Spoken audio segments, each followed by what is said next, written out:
बियहले बाटू के कुंवार है अवसानी मैया।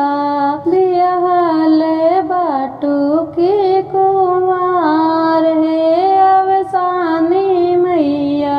सरस्वती के रूप दे के ब्रह्मा जी के मोहि लियलू। सरस्वती के रूप दे के ब्रह्मा जी के मोहि लियलू। तो है सृष्टि के रचवैया है अवसानी मैया। तो है सृष्टि के रचवैया है अवसानी मैया। बियहले बाटू की कुंवार है अवसानी मैया। गौरा के रूप दे के शंकर जी के मोहि लियलू। गौरा के रूप दे के शंकर जी के मोहि लियलू। तो है डमरू के बजवैया है अवसानी मैया। तो है डमरू के बजवैया है अवसानी मैया। बियहले बाटू के कुंवार है अवसानी मैया। लक्ष्मी के रूप दे के विष्णु जी के मोहि लियलू। लक्ष्मी के रूप दे के विष्णु जी के मोहि लियलू। तो है चक्र के चलवैया है अवसानी मैया।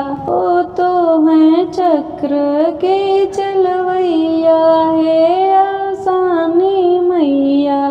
बियहले बाटू की कुंवार है अवसानी मैया। सीता के रूप दे के राम जी के मोहि लियलू। सीता के रूप दे के राम जी के मोहि लियलू। तो है धनुष के चलवैया है अवसानी मैया। तो है धनुष के चलवैया है अवसानी मैया। बियहले बाटू की कुंवार है अवसानी मैया। राधा के रूप दे के कृष्ण जी के मोहि लियलू। राधा के रूप दे के कृष्ण जी के मोहि लियलू। तो है बंसी के बजवैया है अवसानी मैया। तो है बंसी के बजवैया है अवसानी मैया। बियहले बाटू की कुंवार